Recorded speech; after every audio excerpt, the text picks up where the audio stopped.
नमस्कार, प्रणाम। मैं रिद्धि। जैसे आप सभी चाहने वालों की ओर से मैं अब तक बहुत सारा प्यार और सम्मान पाती आई हूँ। Thank you so much to everyone and I will request you to see this video up to the end, क्योंकि इस वीडियो में आज बहुत सारी अच्छी बातें हैं। ये एक रियल लाइफ एक्सपीरियंस है। इन जनरल, जैसे कि मैंने बहुत सालों से ये चीज़ें सुनी है, सुनती आई हूँ कि सेवा से सुख मिलता है। मतलब अगर आप सुख चाहते हैं तो आपको किसी की सेवा करनी होगी। वो चाहे कोई भी विषय हो, आप चाहे जिस क्षेत्र में भी सुख चाहते हैं, आपको उस तरह की सेवाएं दूसरों को देनी होगी। ये चीज़ें मैंने सुनी हुई थी, कुछ मैंने इम्प्लीमेंट भी किया था, पर आज एक ऐसी चीज़ हुई मेरे साथ जो मुझे ऐसा मेरा दिल किया कि मैं आप सभी के साथ शेयर करूं, क्योंकि ये ऐसी अच्छी बात है जो लोग अपने आप में ना रख के बाकियों को बताएं, और लोग चाहे तो ये अपनी लाइफ में इम्प्लीमेंट करके खुद के और दूसरों के जीवन बेहतर बना सकते हैं। Okay, let me start. जब मैं छोटी थी, इन माई प्राइमरी स्कूल डेज़, मैं अपने पापा के साथ अगर किसी टू व्हील पे आगे बैठ के जाती होती थी, तो मेरे पापा कोई रोड पर चल के जाने वाले, बाय वॉक पैदल चल के जाने वाले लोगों को लिफ्ट देते थे। पूछते थे कि क्या आपको उस तरफ जाना है जहाँ पे हम कहीं जा रहे हो। तो वो पूछते थे कि क्या आप यहाँ जाना चाहते हैं, या फिर रास्ते में कहीं मैं आपको छोड़ दूँ। तो अगर कोई ऐसा होता जो उस रास्ते पर आगे चल कर जा रहा होता, तो मेरे पापा उसे अपने टू व्हील में बिठाते। And at that time we had only our two wheel scooter vehicle. So किसी ना किसी को पापा लिफ्ट देते, और जब वो उतर जाते तो मैं पापा को पूछती कि पापा क्या ज़रूरत थी किसी भी अनजान इंसान को साथ में बिठाने की, जब ऐसी बातें चलती होती है मार्केट में कि किसी अजनबी पे भरोसा ना किया जाए। पापा आप क्यों किसी को भी बिठा लेते हो, कभी भी बिठा लेते हो। एंड ही वाज लाइक, अगर हम किसी के लिए अच्छी भावना के साथ उन्हें ट्रीट करते हैं, तो मैक्स पॉसिबिलिटी यही होती है कि उनके और हमारे साथ अच्छा ही हो। तो हमें काल्पनिक भय में नहीं जीना चाहिए और हमें लोगों की मदद करनी चाहिए। And I was like okay. और ये बातें मेरे दिमाग में बचपन से हल्की हल्की आती जा रही थी। और जब मेरे पास मोटर व्हीकल वाला टू व्हील जब मुझे मिला, आई हैड स्कूटी। तो मेरे पास जब मेरा व्हीकल था, तो मैं कोशिश करती थी कि जब भी मैं कोचिंग के लिए जाती हूँ या कॉलेज के लिए जाती हूँ, स्कूल्स के लिए, कभी कभी भी मैं कहीं पर भी जाती हूँ, तो अगर मैं अकेले ट्रैवल कर रही हूँ और कोई लेडी ऑन रोड चल के जा रही हो, तो मैं उसे ऑफ कोर्स पूछती, क्योंकि ये मैंने बचपन से सीखी हुई बात थी। तो मैं उनसे पूछती कि क्या आप कहीं आगे तक जाना चाहेंगे तो मैं आपको बिठा दूँ। और ऑलमोस्ट हर जगह से जो पैदल चल के जा रहे लोग हैं, वो या तो उन्हें ऑटो मिल नहीं रही, या वो अफोर्ड नहीं कर सकते, कुछ भी हो, तो वो बैठते हैं और थैंक्स कहते हैं कहीं पर भी मैं उन्हें ड्रॉप करूँ। इट वॉज़ नाइस एक्सपीरियंस कि हाँ, मैं जब भी कहीं कहीं भी जाती हूँ तो मैं ऐसे फिर ये होने लगा कि इस तरह की सेवा का मौका मुझे बार बार मिलने लगा। मतलब कभी भी ऐसा ना हो कि मैं अपने 3-4 किलोमीटर दूर तक के डेस्टिनेशन तक मैं जा रही हूँ, और मुझे एक भी इंसान ऐसा ना मिले जो चल कर जा रहा हो। मतलब कोई तो कभी भी किसी भी रोड पे मिल ही जाता जो चल कर जा रहा हो, और उसे मैं अपनी व्हीकल में लिफ्ट दे सकती हूँ। तो ये एक मेरा रूटीन था। इस बारे में मुझे कभी ऐसा फ़ील नहीं हुआ कि मैं कुछ अलग कर रही हूँ या कुछ ख़ास कर रही हूँ। ये इतना ज़्यादा रूटीन लाइफ़ में आ गया था। कहीं से भी किसी को पिक करना है, और किसी भी स्टेशन पर जहाँ जो मेरे रोड पे पड़ता हो, मैं कहीं पर भी उन्हें ड्रॉप करती, and thanks and all, that's it. तो यही क्रम होता था। आज मैं पता नहीं क्यों मैं एक लॉन्ग डिस्टेंस से आ रही थी, और मुझे रास्ते में कोई भी ऐसा मौका नहीं मिला जब मैं किसी को बिठा सकूं। एक जगह मुझे मिला भी, पर because of heavy traffic I couldn't stop. मैं वहाँ रुक नहीं पाई। तो मुझे अफ़सोस हुआ कि मैंने किसी को आज सेवा नहीं दी या फिर मुझे किसी की सेवा नहीं मिली। तो अ मन से मैं प्रार्थना कर रही थी ईश्वर को कि प्रभु मुझे सेवा से वंचित ना रखिए।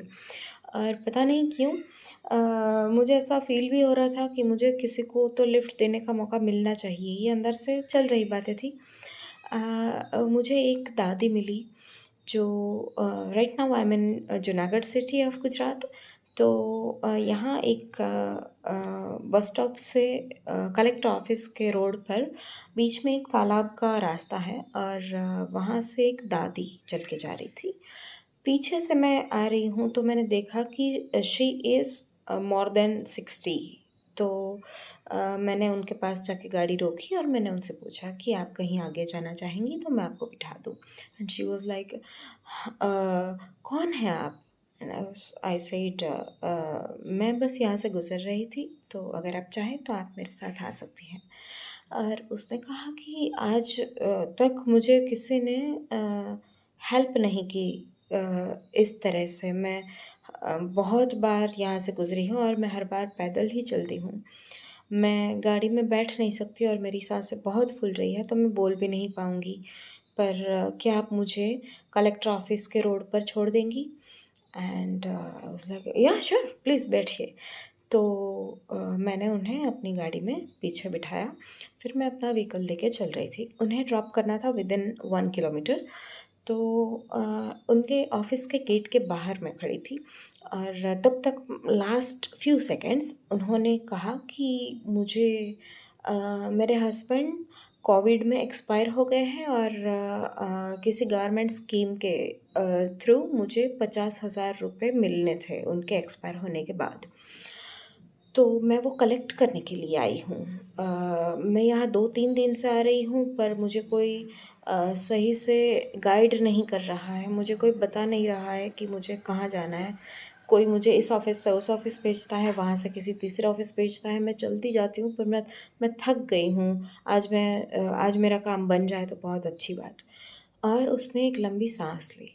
मैंने सिर्फ़ इतनी चीज़ें देखी। जब मैंने वो मेरी गाड़ी से नीचे उतरी तो उन्होंने मुझे कहा कि भगवान तुम्हारा भला करे कि इस समय में भी तुमने मुझे गाड़ी में बिठाया। तुम मुझे नहीं जानती फिर भी तुमने बिठाया। And I was like okay. पर फिर जो मैंने उनकी लास्ट लाइन सुनी थी ना कि 2-3 दिनों से मैं यहाँ आ रही हूँ, तो मैंने सोचा कि पता नहीं ये अम्मा कहाँ से आती होंगी और कितना ये परेशान होती होंगी। क्यों ना मैं आज इसे ऑफ़िस वर्क में थोड़ी हेल्प कर दूँ कि मैं किसी जगह उन्हें लेके चलूँ। हम एक ऑफ़िस गए जहाँ उन्होंने कहा कि सबसे पहले यहाँ जाना होता है, तो मुझे बिल्कुल नहीं पता कि उनके टोटल कितने काम हैं, पर मैं बस उन्हें लेकर के वहाँ पर पहुँची ऑफ़िस में।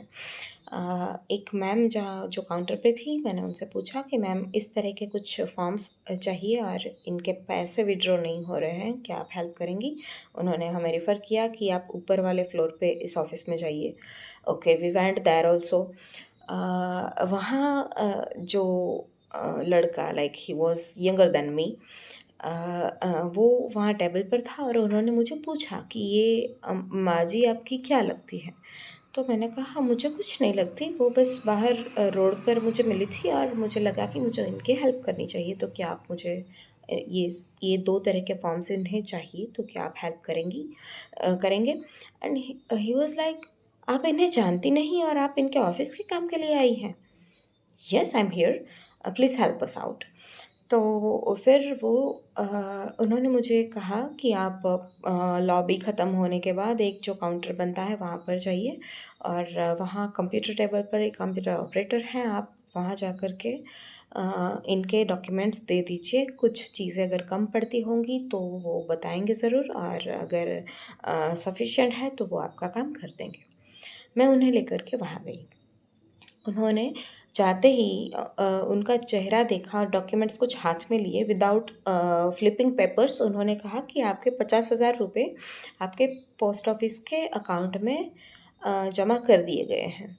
तो दादी बोली कि नहीं, मैं पोस्ट ऑफिस जा कर के आई हूँ और वो मुझे पैसे नहीं दे रहे हैं, कह रहे हैं कि आपके कुछ डॉक्यूमेंट्स कम हैं। तो इन्होंने कहा फिर मैंने कहा कि सर प्लीज़ मैं चाहती हूँ कि मैं आज इनके साथ आई हूँ तो इनके मैक्सिमम हेल्प कर दूँ और इनके पेपर का जितना भी काम बाकी बचा है ऑफ़िस वर्क, जो पैसे उनके पोस्ट के अकाउंट में है वो, और जो उन्हें विधवाओं के पेंशन के लिए जो उनका फॉर्म फिल करना है वो, आप मुझे उन सभी चीज़ों की डिटेल्स दीजिए। इन बारे में दादी ने मुझे रास्ते भर में कहीं न कहीं कुछ-कुछ बताया था, तो मुझे इतनी-इतनी चीज़ें पता थी। उन्होंने सारे पेपर्स देखे, चेक किए, एक जगह पे एक स्टैम्प और एक साइन, एक मंत्री जी का स्टैम्प और साइन बाकी था, अदरवाइज़ एवरीथिंग वाज़ ओके। उन्होंने जो भी फ़ोटोकॉपीज़ चाहिए थी वो इससे पहले वो कहते थे कि आप वहाँ जा कर के ज़ेरॉक्स करवाइए, इंस्टेड ऑफ दैट आज मैं उनके साथ थी और मैं बहुत स्ट्रिक्टली मैं चाहती थी कि उनका काम आज ही हो जाए। तो उस सर ने मुझे पूछा कि आप इनकी क्या लगती हैं? मैंने कहा मैं इनकी कुछ नहीं लगती, मैं बस रास्ते से गुज़र रही थी और हम रास्ते में ही मिले। He was happy to help us कि ओके, अगर मैं उन्हें टाइम भी दे रही हूँ और अटेंशन भी दे रही हूँ तो उन्हें हेल्प करनी चाहिए। तो विदाउट आस्किंग कि आप इसकी कॉपी बनवा के बाहर से लाइए, उन्होंने वहीं से अपने मशीन से जो उनके चार्ज में था वहाँ से उन्होंने कुछ ज़ेरॉक्स निकाल के दिए और फॉर्म कंप्लीट करके जितनी भी चीज़ें अटैच करनी थी, जितनी हटानी थी, सब कुछ कंप्लीट करके पेज फ्लिप करके उन्होंने दिया कि सिर्फ़ इस जगह पे उस ऑफ़िस में जाइए और वहाँ से आप इतने-इतने साइन्स लेकर के आइए और मैं यहाँ दोपहर 2 बजे तक हूँ, तो आप प्लीज़ उससे पहले आ जाइए। तो I was happy कि thank you so much if you guided me in right way. Okay, it was the first part. उसके बाद हम ये ऑफ़िस का बिल्डिंग कैंपस छोड़ के बाहर जा रहे थे और मैं चाहती थी कि आंटी आगे की चीज़ें देख ले, मतलब बिकॉज़ मेरी एक बेटी है जो 7 महीने की है और वो मेरे बगैर कुछ ज़्यादा समय तक ना रहे, ये भी हो सकता है। मतलब वो बहुत बार रोने लगती है, कभी उसे माँ चाहिए और अगर मेरी फैमिली किसी भी तरह से उसे कुछ खिलाती-पिलाती है या घुमाती है, फिर भी उसे कभी-कभी उसकी ज़िद बन जाती है कि उसे सिर्फ़ मेरे पास रहना है। तो आई वाज़ वरीड कि I need to take care of my daughter, so I need to come back to my home soon. तो अब मुझे दादी का चेहरा दिखाई दिया, जो वो मेरी गाड़ी के पास खड़े होके उसका चेहरा जैसा बना कि आई नीड योर हेल्प। उन्होंने एक शब्द भी मुझे नहीं कहा पर मुझे उनकी आँखें पढ़ने में आई कि उन्हें मेरी मदद चाहिए। मैंने तुरंत मेरे भाई को फ़ोन किया कि तू मेरी बेटी का ख़्याल रख, मैं 1-2 घंटे के लिए बाहर हूँ। And because of some reasons of his company meetings, उसने कहा कि दीदी मैं नहीं कर सकता, मुझे कुछ मीटिंग्स ऑनलाइन अटेंड करने हैं और उसे मैं स्किप नहीं कर सकता।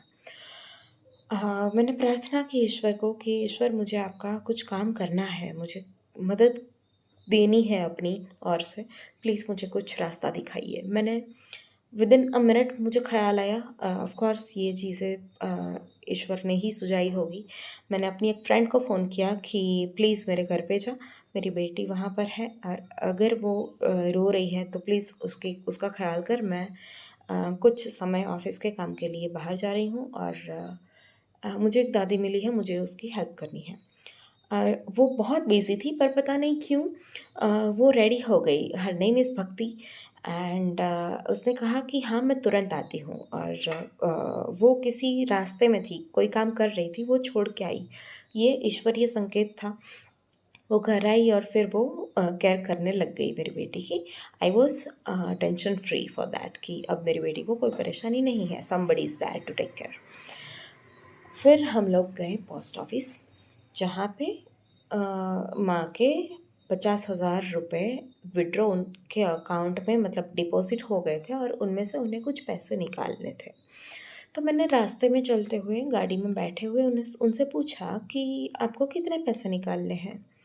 तो उन्होंने कहा कि मुझे पता भी नहीं है कि ये लोग एक एक बार आते हैं तो कितने पैसे देते हैं, पर मेरा महीने भर का खर्चा 2,000 रुपये का है और उससे ज़्यादा तो मैं खर्च भी क्या करूँ इस उम्र में। और अगर मुझे 2 महीने के पैसे मिल जाते हैं तो मुझे 1 महीने बाद फिर से यहाँ ना आना पड़े। मुझे बहुत परेशानी होती है, मैं बोल नहीं पाती, मेरी साँसें फूल जाती हैं। एंड आई वाज़ ओके, मैं आपको 2 महीने के पैसे दिलवाती हूँ, आपको 4,000 चाहिए और 50,000 आपके अकाउंट में है तो मैं आपको देती हूँ। वहाँ चल के देखते हैं क्या होता है। मैं पोस्ट ऑफिस गई, दादी को मैंने बाहर बेंच पर बिठाया। तो मैं जब काउंटर तक थी ना, तो सब लोग इतना लाइटली और बहुत नॉर्मल वे में मुझसे बात कर रहे थे।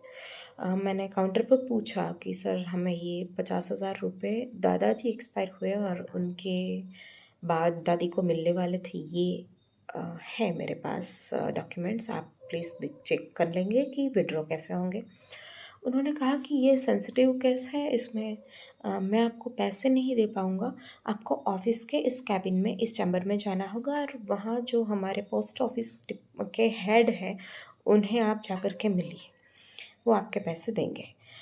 मैं दादी को लेकर के वहाँ गई। He was busy in one online meeting on call. वो ख़त्म हुआ तब तक उन्होंने मुझे बैठने के लिए ऑफ़र किया, हम दोनों बैठे। तब तक वो सिर्फ हमारी बॉडी लैंग्वेज देख रहे हैं, क्योंकि मैं उन्हें जानती नहीं तो हमारी एक दूसरे के साथ बातें भी नहीं हो रही थी। सर ने मुझे पूछा कि जी बताइए, उनका कॉल मीटिंग ख़त्म होने के बाद। तो मैंने कहा सर ये माँ जी है और इनके हस्बैंड एक्सपायर हो गए हैं, इस तरह की हेल्प चाहिए, क्या आप कैश विड्रॉ करने में हमारी हेल्प करेंगे? या श्योर, आप इनकी बेटी हैं? मैंने कहा नहीं। क्या आप इनकी बहू हैं? नहीं। तो आप इनकी क्या लगती हैं? मैंने कहा सर सीरियसली कहूँ तो मैं तो इस वक्त तो बस एक इंसान लगती हूँ, जो मैं चाहती हूँ कि इनका काम आज के आज हो जाए। ये पैसों की वजह से बहुत परेशान चल रही है, ये अपने बहू बेटों के साथ नहीं रह रही है, उन्होंने कहा है इन्हें अलग रहने को तो ये अलग जगह पे रहती हैं, आप अगर इनकी हेल्प कर दें तो बड़ी मेहरबानी होगी।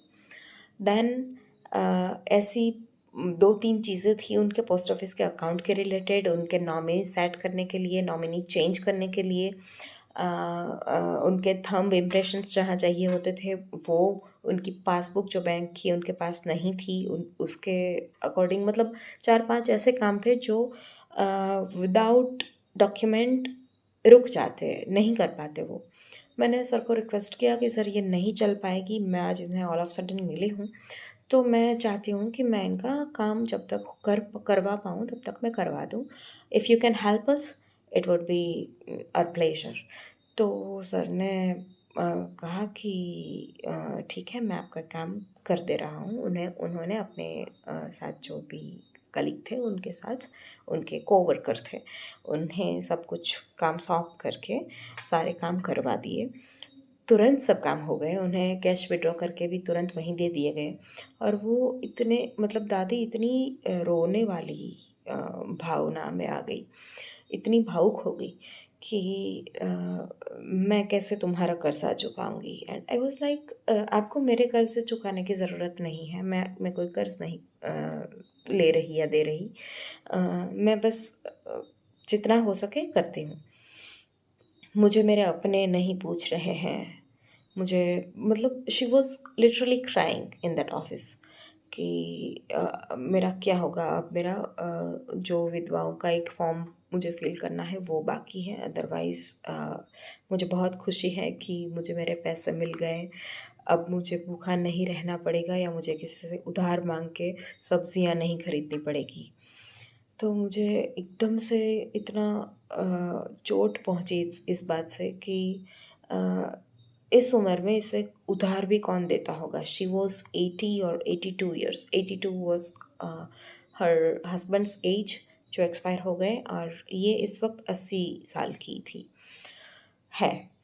तो अ, वो जो पोस्ट के सर थे उन्होंने मुझे कहा कि मैम आप जो भी है, जहाँ भी हैं, जिन्होंने भी आपकी परवरिश की, बहुत अच्छी परवरिश की कि आप इन्हें नहीं जानती हैं, फिर भी आप उनके लिए इतने टाइम और एफ़र्ट लगा रही हैं। आप काफ़ी कर चुकी हैं और आगे के आपके काम क्या है? तो मैंने कहा मुझे अगली ये ऑफ़िस जाना है और यहाँ से मुझे कुछ काम करवाने हैं। अ, उन्होंने मुझे तुरंत कहा कि उस ऑफ़िस में मैं किसी को जानता हूँ, मैं यहाँ से कॉल किए दे रहा हूँ, आपको विदाउट वेटिंग वो आपके सारे काम कर देगा। Like thank you. और उन्होंने कहा कि आपने इतने अच्छे काम खुद पे लिए हैं विदाउट योर पर्सनल रिस्पॉन्सिबिलिटी। अगर आप कुछ कर रही हैं तो मुझे खुशी होगी कि मैं भी आपकी कुछ सहायता कर सकूँ। Like thank you. और फिर हम लोग गए उसके अगले ऑफिस में जहाँ पे सर ने ऑलरेडी फ़ोन करके रखा था। दोनों अलग अलग डिपार्टमेंट थे टोटली, फिर भी कुछ लिंक रहे होंगे। उन्होंने वहाँ पर बात की। दैन वो जो नई ऑफिस थी वहाँ के ऑफिसर बाहर थे। जिनके कांटेक्ट में वो थे उन्हें एग्जैक्टली ये काम नहीं करना था जो साइन सिग्नेचर्स हमें चाहिए थे, वो नहीं कर पाते, उनकी अथॉरिटी नहीं थी। तो उन्होंने कहा कि जो सर करेंगे वो बाहर है और वो कल आएंगे सुबह, तो प्लीज़ आप सुबह 10 बजे आ जाइए। And I was like sir ये कल के दिन नहीं हो सकता, मुझे आज ही ये काम करना है। तो मैंने जितनी दृढ़ता से कहा, उन्होंने कहा कि क्यों, अगर आपको पैसे चाहिए और पेंशन स्कीम के बेनिफिट्स चाहिए तो आपको कल आना होगा। मैंने कहा ये माँ है, जितनी मेरी है उतनी आपकी है, और इनके बच्चे इस वक्त इनकी हेल्प नहीं कर सकते, तो मैं आज इनकी हेल्प के लिए आई हूँ और मैं चाहती हूँ कि आप मुझे हेल्प करें। उन्होंने तुरंत, मतलब ऑल ऑफ सडन, वो तुरंत किसी का नाम उन्होंने याद किया, उन्होंने फ़ोन किया कि तुम्हारे लायक मुझे कुछ काम मिला है तो तुरंत आ जा। And that guy was out of that office, I don't know where, पर वो 5 मिनट में एक लड़का आया जो कि एक ऑफिसर था। He was also younger than मी। उन्होंने साइन स्टैम्प कवर किए और 2 बजे से पहले हम लोग मेन ऑफिस में पहुँचे जहाँ मुझे उनका फाइनल सबमिशन करना था। तो मैं उस माँ के साथ फिर से मेन ऑफिस पर पहुँची और वो मुझे देखकर फिर से ऑफिस वाले फिर से दंग थे कि ये अब तक इसके साथ है, कुछ रिश्तेदार लगती हैं क्या? तो उनमें से अ, मतलब वी वर इन क्यू, तो उनके पास और हमारे पास टाइम था। तो दादी ने मुझे कहा कि एक्चुअली मैं बेचैन हो रही थी मेरी बेटी को लेकर के, क्योंकि ऑलरेडी 2 घंटे से ज़्यादा, करीब 2.5 घंटा होने को था, मैं जिस समय पे घर पहुंचने वाली थी उससे ज़्यादा 2.5 घंटे लेट चल रही थी। तो मैंने मेरी फ्रेंड को फ़ोन किया, उसने कहा कि तू तुरंत आ जा, तेरी बेटी रो रही है, तो ये शांत नहीं हो पा रही है, तो तुरंत आ।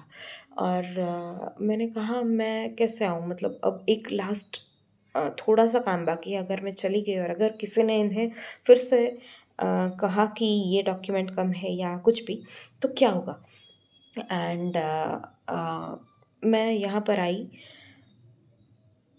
मेरे एक्सप्रेशन देख के ऑफिसर को लगा कि कुछ अर्जेंसी है, उन्होंने हम लोगों को लाइन से सबसे आगे बुलाया।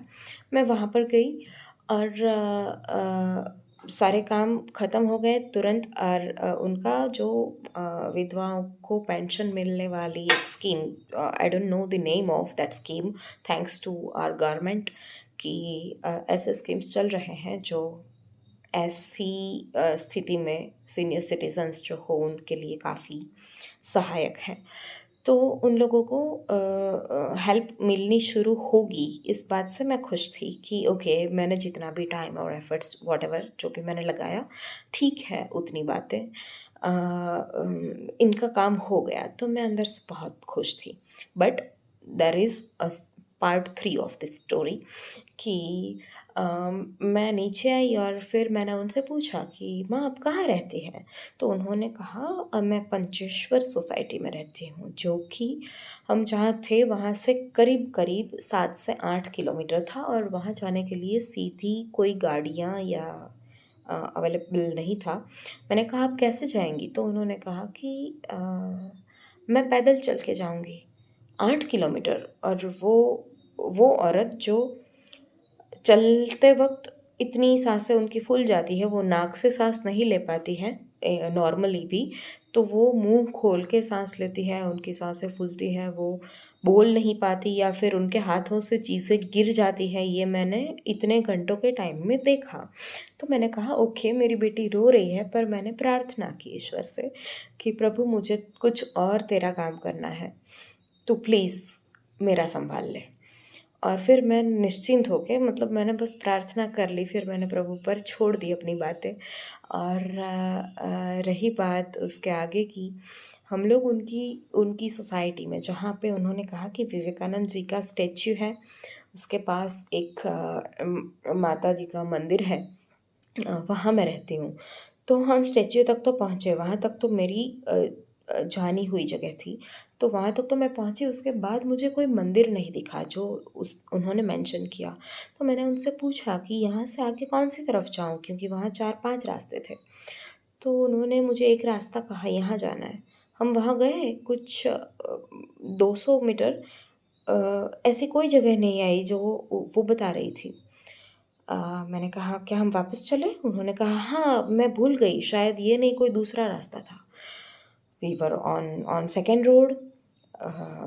अगेन सेम थिंग हैपेंड कि वो भूल गई कहाँ जाना था।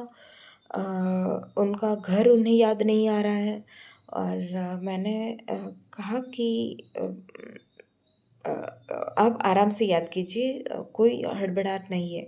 उन्होंने कहा कि तुम्हारी बेटी घर पे है और वो अगर रो रही है तो मैं पाप की भागी बनूंगी, तुम प्लीज़ चले जाओ, मैं कैसे भी अपना घर ढूंढ लूँगी। मुझे लगा कि मैं उनके साथ हूँ, गाड़ी पे उन्हें छोड़ने जा रही हूँ, तब उन्हें उनका घर याद नहीं आ रहा है, पॉसिबली वो रास्ते भी भूलने लगी है।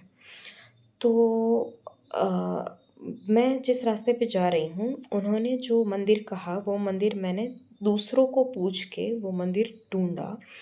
तो उन्होंने जो रास्ता बाकियों ने बताया, उस रोड पे मैं चल रही थी, तो दादी को उनमें से आसपास की एक भी चीज़ें याद नहीं थी। मतलब नहीं, ये वो रास्ता नहीं है जहाँ मैं रहती हूँ, यहाँ पर ऐसा कुछ नहीं आएगा, मेरा घर यहाँ पर नहीं है। बट क्योंकि 3-4 अलग-अलग लोगों ने मुझे कहा था कि ये सेम रोड है जो मंदिर की तो ओर जाएगा, तो मैं दादी की बात ना सुनते हुए उस रास्ते पे लेके चली उन्हें।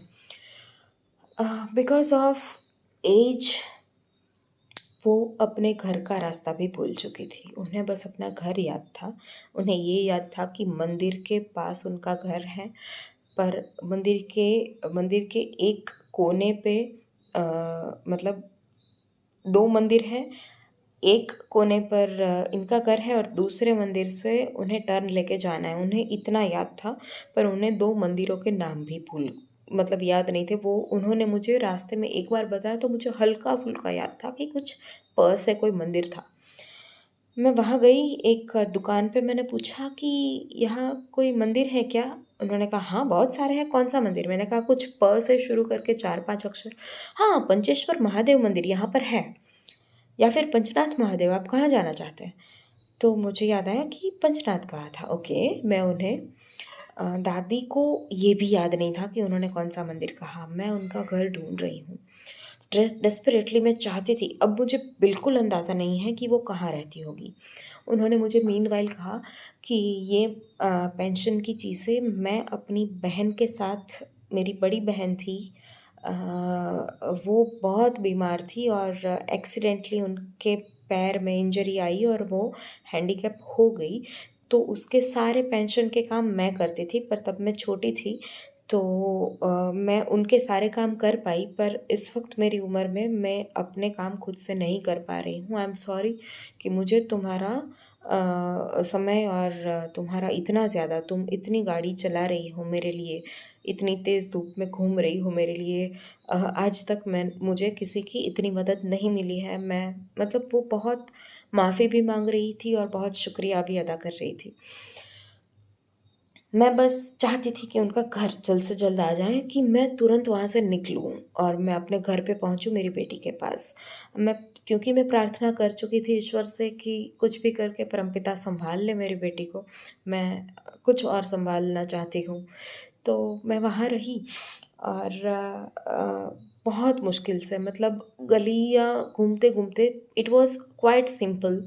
जितना सिंपल वो बता रही थी उतना सिंपल था, पर उसे लोकेशन याद नहीं था। मैं उस जगह पे रह के भी उन्हें काफ़ी बार पूछ चुकी थी, पर उन्हें याद ही नहीं था कि मुझे इस रोड पे जाना है।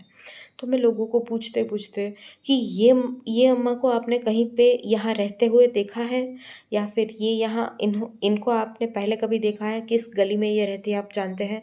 ऐसा करके पूछते हुए मैं इनके घर तक पहुँची और एक बहन ने मुझे कहा, मतलब एक मंदिर के उस तरफ थी, और एक बहन ने मुझे कहा कि हाँ, ये गली के कॉर्नर पर जो मंदिर है उसके पास इनका घर है। मैंने इन्हें एक बार इससे पहले वहाँ बाहर बैठे हुए देखा था।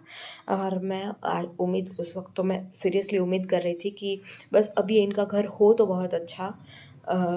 ये बहुत परेशान, वो डर गई, इतना डर गई कि अ, अ, उनकी वजह से मैं अपनी फैमिली में, स्पेशली मेरी अपनी बेटी जो इतनी छोटी है जिसे स्पेशल केयर की ज़रूरत है, मैं उन्हें मेरी बेटी को टाइम फोकस ना दे करके मैं उनके साथ हूँ, तो वो अपने आप में गिल्ट भी फील कर रही थी। वो इतनी कंफ्यूज थी, इतनी शर्मिंदगी में भी थी।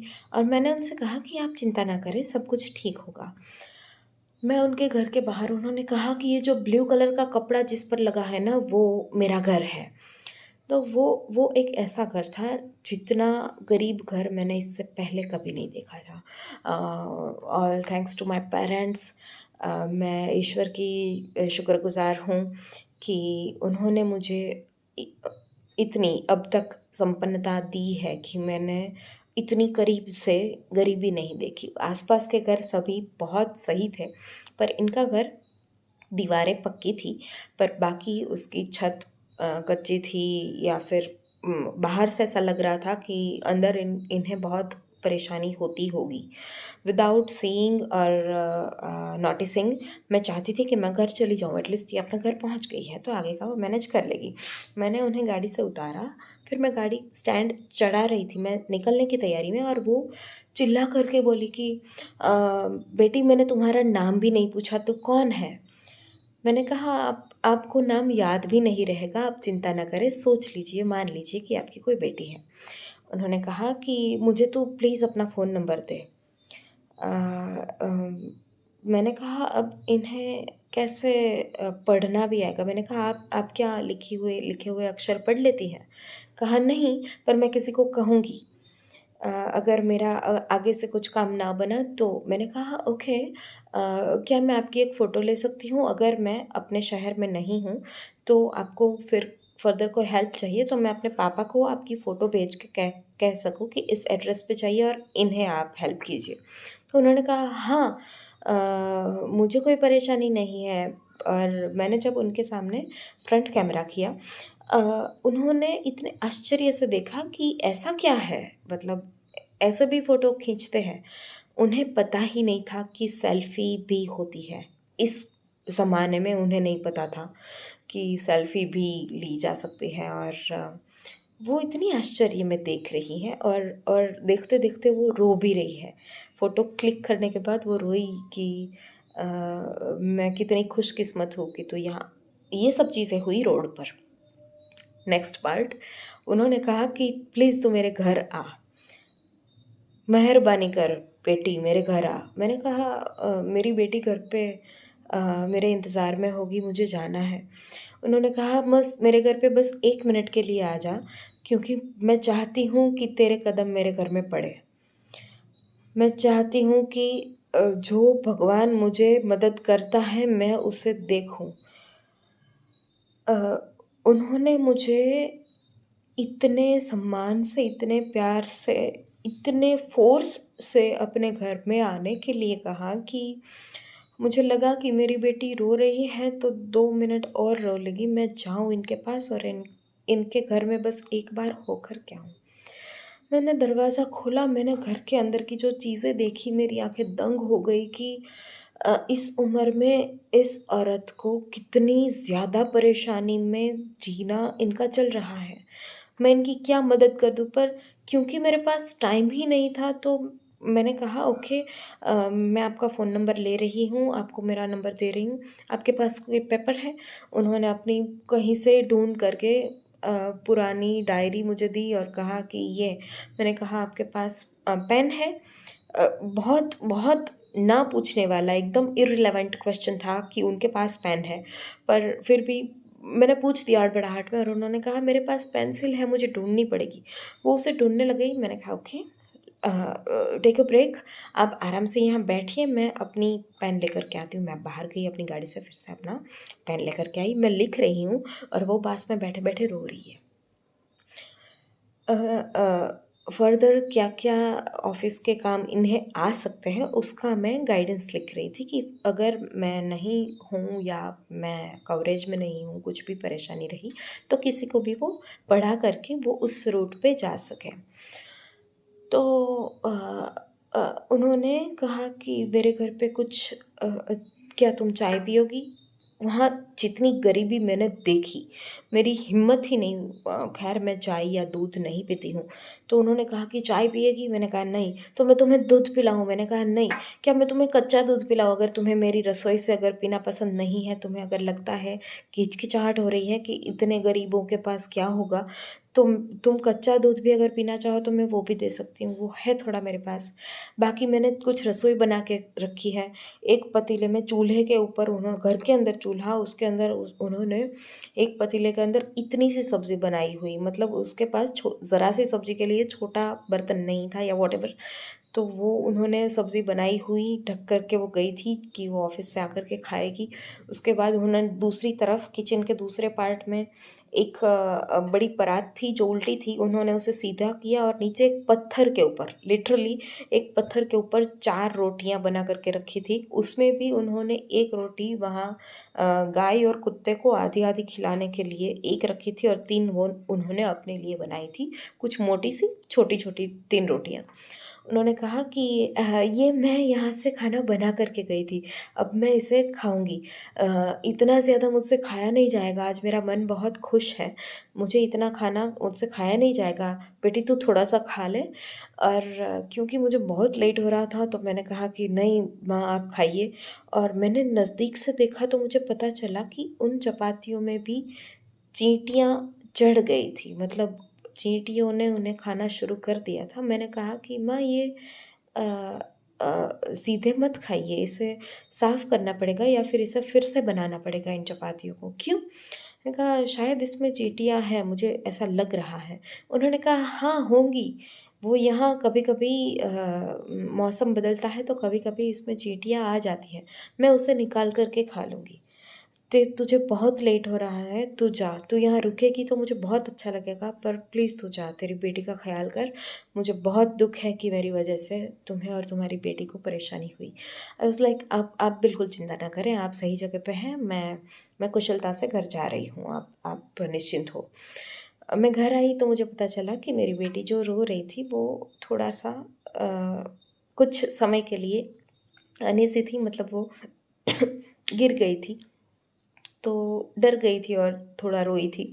अदरवाइज़ उसके तुरंत बाद से वो सो गई थी।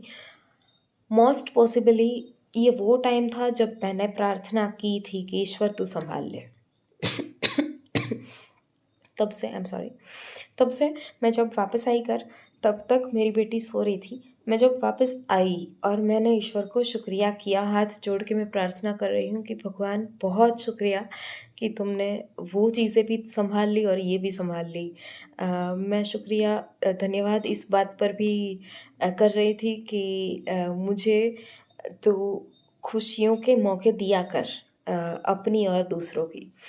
मैं अपने आप में बातें कर रही थी और थ्रू आउट द टाइम कुछ चीज़ें मैंने रिवाइंड की जो मैं चाहती हूँ कि इस वीडियो के मीडियम से आपको सुनने में और समझने में आए, कि अगर आप अच्छा करना, दूसरों के लिए अपना स्वार्थ छोड़ करके अच्छा करना कुछ शुरू करते हैं तो आपको बहुत सारी बाहरी शक्तियाँ ऐसी मिलेंगी जो आपकी मदद में आएंगी, और आपके कुछ एफर्ट्स से अगर बाकियों का कुछ या कुछ ज़्यादा ही भला हो सकता है, then go for it.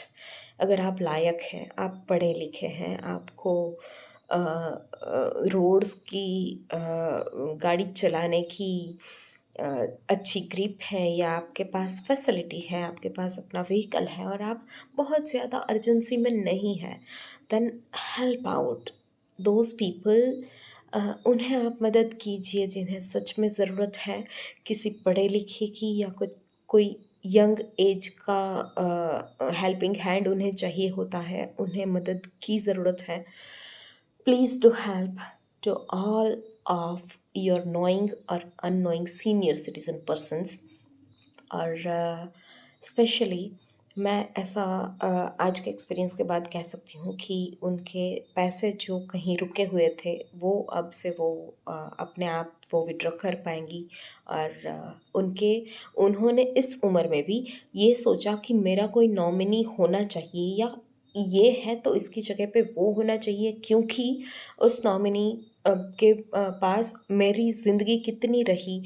Like she has only 50,000 total, grand total 50,000 in her total balance or total account amount। तो उतने 50,000 रुपये हैं, उनमें से 4,000 निकाल लिए हैं, उसके बाद भी जितने बचे हैं उनमें से उन्हें कभी भी कुछ भी हो जाए तो उनका कोई कोई हो जो उनके गरीब घर में, मतलब जहाँ से उन्हें निकाल दिया गया है, उस माँ को निकाल दिया गया है कि आप अलग रहने जाइए। उस बेटे के लिए भी 80 साल की माँ परवाह करती है। तो उन्होंने अपने नॉमिनी को मेरे बाद पैसे मिले उसके लिए क्या करना पड़ेगा, मैंने वो भी सारी प्रोसेस उन्हें समझाई है और कहा है कि आप इतनी चीज़ें कर सकते हैं, प्लीज़ आप जब भी आपको समय मिले आप ये चीज़ें कर लीजिएगा। आपके नॉमिनी वो रहेंगे, आपके बाद वो संभालेंगे आपकी चीज़ें। वो मेरी ओर से मुझे ये लगता है कि अगर हम कोशिश करते हैं बाकियों के साथ कुछ अच्छा होने की, तो आपका जो आपको लगता है कि मेरे बगैर नहीं हो सकता, ऐसा भी अगर कोई काम है तो वो भी ईश्वर संभालेंगे। My daughter is 7 months old only. और मैं उसके पास करीब 4 घंटे से ज़्यादा समय मैं उसके पास नहीं थी, फिर भी वो बहुत नॉर्मली और आउट ऑफ रूटीन इतना ज़्यादा अच्छे तरीके से घर में किसी को भी परेशानी ना हो ऐसे वो इससे पहले कभी नहीं सोई, ऐसे उसने कभी आराम नहीं किया। ये सिर्फ हो सका है, this is my strong belief. और ये इसके अलावा कोई ताकत नहीं है, परमपिता की कृपा के अलावा और कोई ताकत नहीं है कि ये कर पाएँ। प्लीज़ आपके पास जो भी अपनी उपलब्धियां हैं उसे दूसरों की हेल्प के लिए, उनकी हेल्प के लिए जिन्हें सच में आपकी हेल्प से फ़र्क पड़ता है, वो आप जानते हैं या नहीं जानते, प्लीज़ उनके लिए कुछ कीजिए। उन्होंने मुझे इतने आशीर्वाद दिए हैं, इतनी सारी बातें कि बेटी तेरा ये अच्छा होगा, तेरा वो अच्छा होगा, तुझे हर जगह पे तरक्की मिलेगी, तेरे हर बिगड़े काम बन जाएंगे। मैं प्रार्थना करूँगी आज के बाद, मैं जब भी पूजा करूँगी तो मैं हर बार याद करूँगी कि ईश्वर का एक अवतार जो मेरी हेल्प के लिए आया, उसके साथ सब कुछ सही हो। मैंने कहा मैं ईश्वर का अवतार नहीं हूँ, मैं बस एक एक आम इंसान हूँ और मैं बस चाहती हूँ कि आप परेशान ना हो। तो उन्होंने मुझे, मतलब एक आम आदमी, एक आम आम सी लड़की, आम सी औरत, उससे उन्होंने अ, इतना ज़्यादा बड़प्पन है उसमें, ऐसी फ़ील दी। ख़ैर मैं चाहूँगी कि इस बात का अहंकार भी ना पले मेरे अंदर, पर please do this kind of things for you. मैंने उनसे कहा भी कि ये मेरे अकेले की चीज़ नहीं है, अगर मुझे मेरी दोस्त ना मिली होती, मेरा परिवार ना मिला, तो जो मेरी एब्सेंस में मेरी बेटी का ख्याल कर रहे हैं, तो मैं ये नहीं कर पाती। तो इन सब चीज़ों का हक उन लोगों को है जो मैं यहाँ फिज़िकली हूँ, पर मैं इसलिए यहाँ हूँ क्योंकि किसी और की वजह से मैं यहाँ रह पा रही हूँ। तो उन्होंने उन सभी पे बहुत सारे अपने आशीर्वाद बनाए हैं, और मैं उनका पॉजिटिव वाइब्स, जो वो जितने शब्द वो खुशी के या अपनी और से कृतज्ञता प्रकट करने के बोल रही थी, वो मुझे हर चीज़ फ़ील हुई है। And I can be sure कि कुछ ऐसा, बहुत बहुत ज़्यादा पॉसिबिलिटी है कि कुछ ऐसा अगर मेरी ज़िंदगी में हुआ कि जो परेशानी कर दे या मुझे परेशानी में डाल दे, या कुछ कुछ भी पर्सनली इफ़ेक्ट करने वाली कोई भी चीज़ आ पड़े मेरी लाइफ में, तो उससे मुझे प्रोटेक्शन मिलेगा, तो शायद ऐसे ही किसी आशीर्वाद की वजह से मिलेगा, बिल्कुल आर्टिफिशियल वर्ड्स नहीं थे।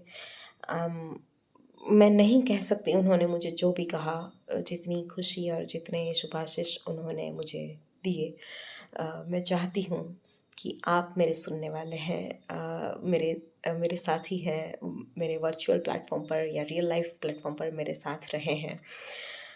प्लीज़ आप अच्छे बनिए और अच्छाई के लिए लड़िए। आपके साथ हो सकता है पूरा कारवां जुड़ जाए, कम से कम आज मेरे इनसे जुड़ने के बाद, दादी के साथ मेरे जुड़ने के बाद कम से कम 10 या 11 लोग ऐसे हैं जिन्होंने विदाउट एनी पर्सनल बेनिफिट हमें हेल्प की। 10 जनों को सेवा का मौका मिला। I just want to flow this. इस ऐसी बातों को अपने जीवन में आप लाइए और ऐसी बातों को बहुत फैलाइए। आपने बहुत सारे वीडियोस देखे और शेयर किए हैं, बट ये रियल लाइफ एक्सपीरियंस है और मुझे लगा कि ये अच्छी चीज़ है, ऐसी चीज़ें लोग कर सकते हैं, ऐसी ये चीज़ है, तो please do implementation on that. Thank you so much and be blessed. Thanks a lot.